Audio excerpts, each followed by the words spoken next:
Welcome. We will begin shortly. While you're waiting for us to begin, would love for you to take a minute to introduce yourself, comment in the chat. Where are you joining in from? If you've started a business already, please introduce your business as well. So glad to have you here. The goal for many people with creating your business is your business is often something that can create so many freedoms for you, freedom of money, freedom of time, and so much more. So in this masterclass today, I'm going to teach you what you need to know to build your dream business and how to make sure you don't become an overworked employee in your own business.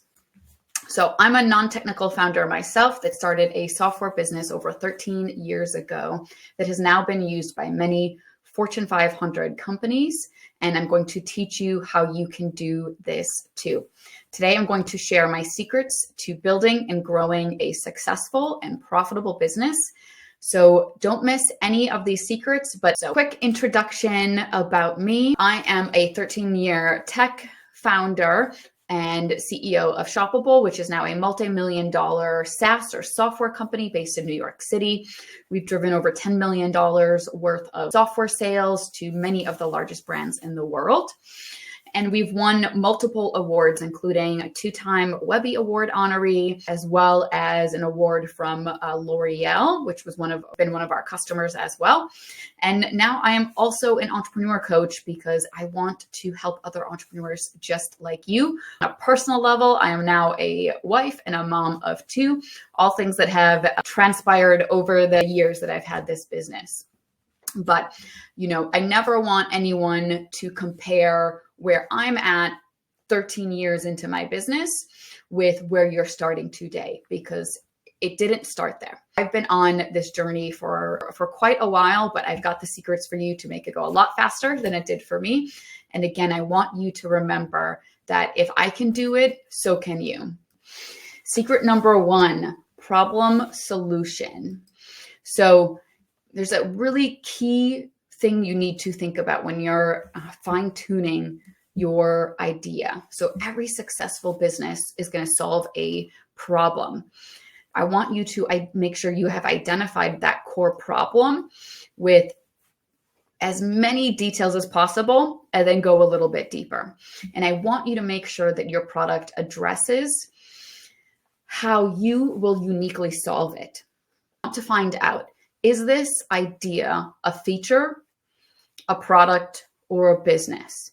So many ideas are sometimes just a feature, and that means that it will never become something that is big enough to be a business.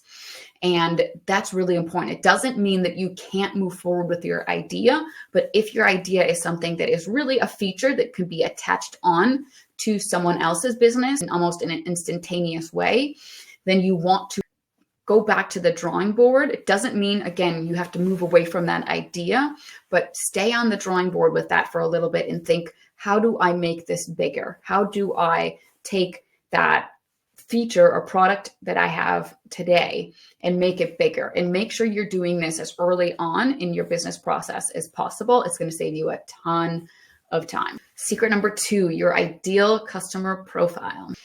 So your ideal customer profile, or ICP as we often talk about it, you want to define your market. So define who benefits most from your product or service. Be specific about the demographics, the behaviors, what are their wants, their needs, their fears. You have to go really, really deep on this ICP. It's going to absolutely change your sales materials, your marketing. It's going to change how you're positioning things on your website. It might even, it will likely affect, I should say, exactly how you fine tune the core elements of your business and your strategy. So, and you want to make sure you understand, what does their day in life look like for them? What are their favorite blogs, favorite podcasts? Where are they spending time? Now, the last thing to think about with your ICP is you want to solve rich people problems. They pay better. Some of you may have heard this before. This doesn't necessarily mean rich people. It can be large corporations. But when you're identifying that ICP, you want to start at the top of that particular market. Secret number 3, validate your idea and do not skip this. So you want to conduct initial market research and gather feedback.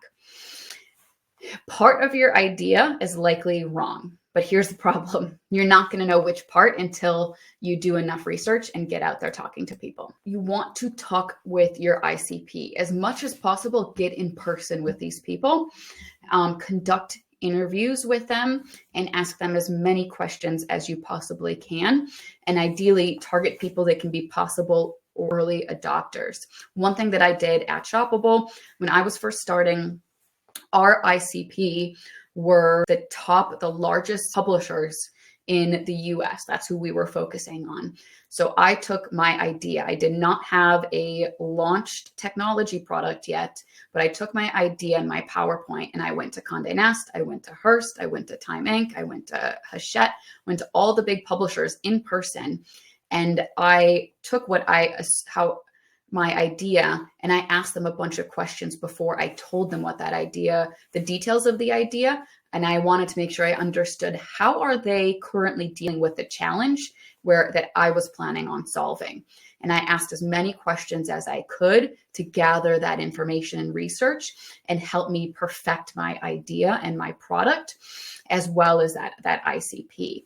So that information was absolutely invaluable, and it helped me save a ton of money too, because I was getting that feedback before I'd even finished building out the technology and the product. 4, don't quit your day job too soon. If you're still working somewhere other than your own company today, do not quit it too soon. Getting your business off the ground is going to take longer than you think. Usually at least 6 months, but for most people, it's going to take about a year longer than whatever you are estimating. So I will say I quit my job earlier than I would have liked. When you look back, hindsight, I would have stayed another 6 months, and it proved to be tougher than I thought to get to handle the beginning first step. So don't quit it too soon. And while you're still in that job, if you have that situation right now, do what you can to cut personal expenses where possible and build up your savings. Secret number 5, your competitive analysis and unique value prop. So make sure that you are researching competitors to understand what they're doing. And I don't mean competitors that are doing exactly what you're doing. You might be doing something where you've identified a gap, but you still need to understand what are the other options that your potential customers are looking at or are potentially using. Secret 6. You guys have to stop with the stealth mode. Oh my gosh. There's so many companies in the earlier days, and there's still some today that keep saying, oh, I'm building, they're going to build in private and I'm stealth. I'm not going to tell anybody what I'm doing because I'm too afraid that somebody might take my business. I've got to tell you, it's not happening. People are not going to steal your business and your idea. All it takes is one conversation with the right person, and it can be life-changing for you and for your business. So you want to talk about what you're doing. Tell people you're starting a business. Tell people you have a business. Tell people what your business is. Tell them what your product or service is. Tell them who you're helping. Come up with I help statement. I help XYZ, your ICP, accomplish, solve, fix, blah, blah, blah, whatever your product or service is, and talk about it, because it is going to be so much easier for people to help you network and get in front of the right people when other people know who you're helping. They know that you have a business.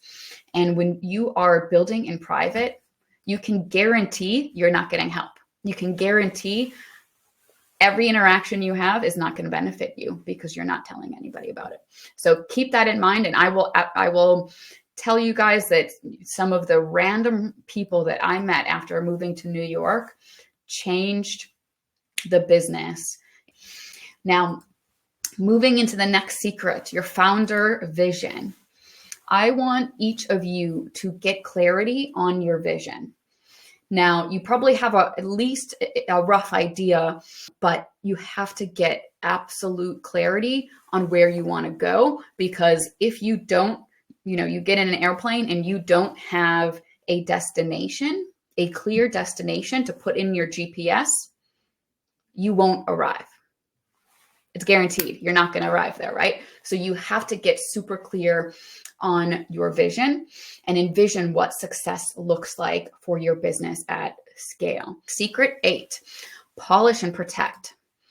So you want to start with your brand and your trademark. Once you decide what you want to call your business, I want you to think about that brand, and I want you to check and see if anyone has trademarks already for that brand name. So you can go to this website, uspto.gov. It's a US patent and trademark website, and you can do this yourself.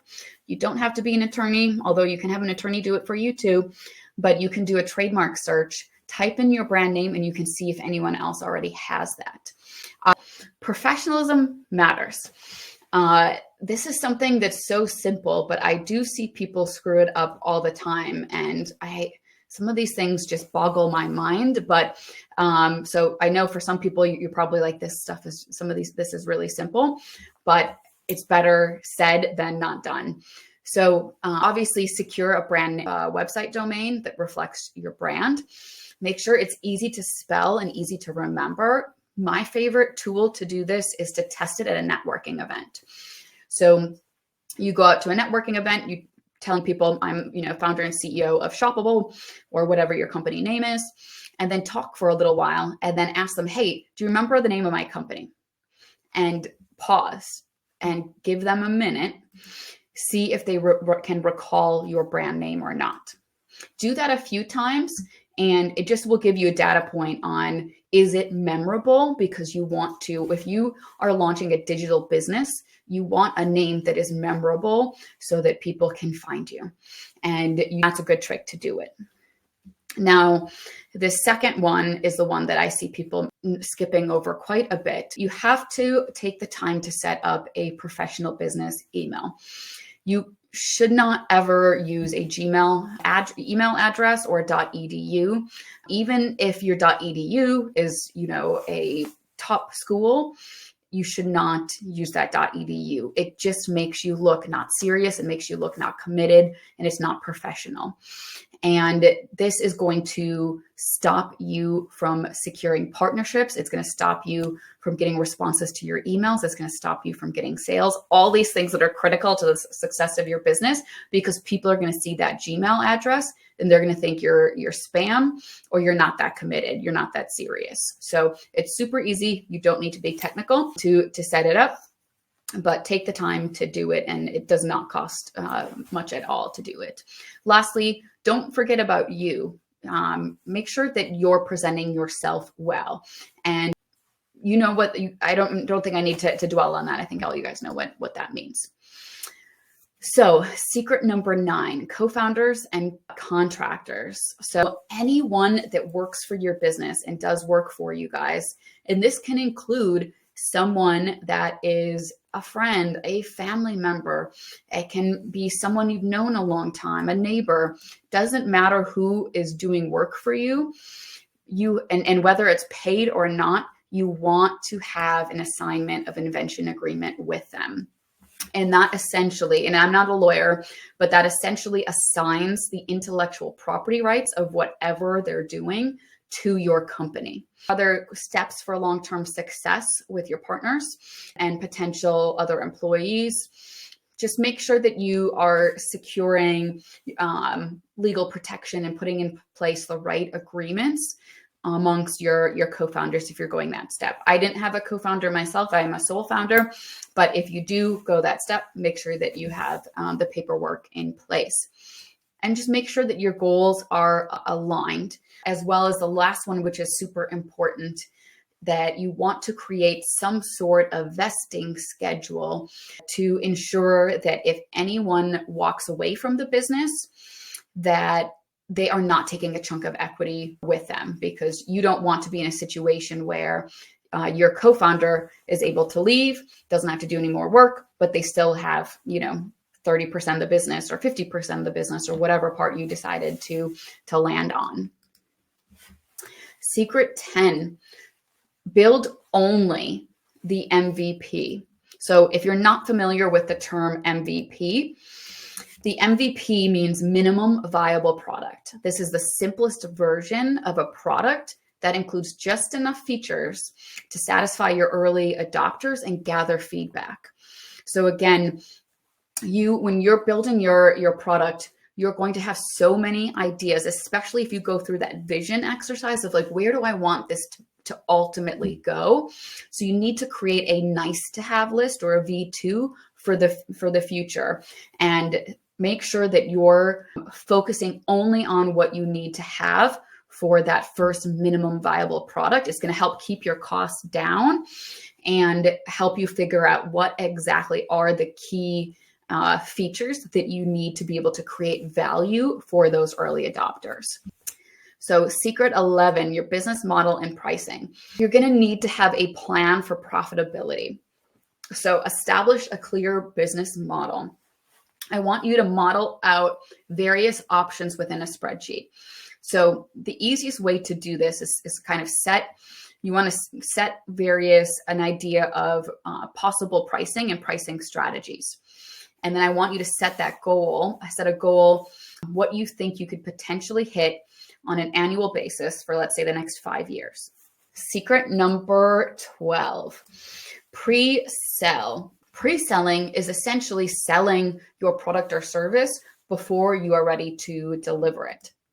So what you want to do, this is a really good tactic, especially when you're a startup and you're learning about your ICP and you're learning about the needs of that potential customer. So it's a good tactic, and it's going to help you fund your business too. So first, you want to develop your sales material. So this is usually a one sheet as well as a sort of presentation or sales deck.